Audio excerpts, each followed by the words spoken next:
Ele é muito irônico, né? Sempre essa coisa muito mordaz do Saramago, né? Ele sempre provoca o leitor para rever. Nada está estabilizado, está tudo em suspenso. A gente precisa sempre estar refletindo, revendo, dizendo de outras formas aquilo que a instituição mais ou menos estabeleceu para nós.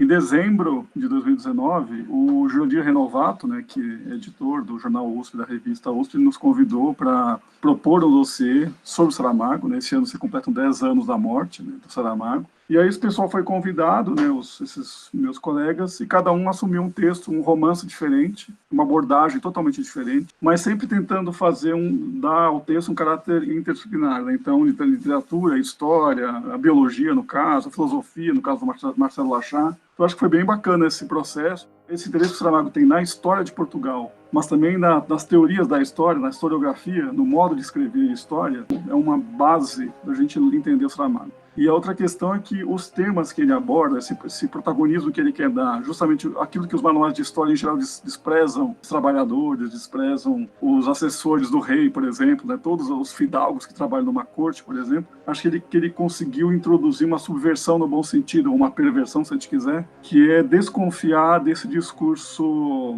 dos grandes nomes, né, dos grandes protagonistas da história. Então ele coloca os coadjuvantes, ele inverte isso um pouco, né? Os coadjuvantes se tornam protagonistas. No dossiê vai ficar evidente, um eixo de leitura é esse, né, de protagonismo aos que não são historicamente reconhecidos pelo cânon histórico, pelo menos até recentemente. E outra questão é a própria linguagem que o Saramago utiliza, né, em que a literatura conversa com a filosofia e com a história o tempo inteiro. Né? Então, é um romance, é um ensaio ao mesmo tempo, é um relato histórico que revisa a história sem negacionismos, como a gente tem visto no Brasil de hoje. Eu acho isso bem importante. O próprio texto do Saramago questionar os limites do gênero em que ele escreve. Então, você pega, por exemplo, uma conferência que ele deu, Democracia e Universidade, ele questiona a própria conferência que ele está dando, né? Desde já aviso que isso não é uma conferência. Se fosse uma conferência, teria trazido para aqui 40 folhas, baixaria a cabeça e começaria a ler, levantando de vez em quando o olhar para saber se ainda estavam aí. Eu acho que ele demanda o engajamento do leitor. Você tem que também ter um cuidado de um leitor crítico. Um leitor passivo vai dizer, isso aqui não me interessa.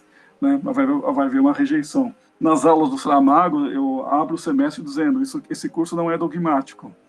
Portanto, se há dogmáticos na sala, acho que eles não vão se dar bem aqui. E na última vez que eu fiz isso, 5 foram embora.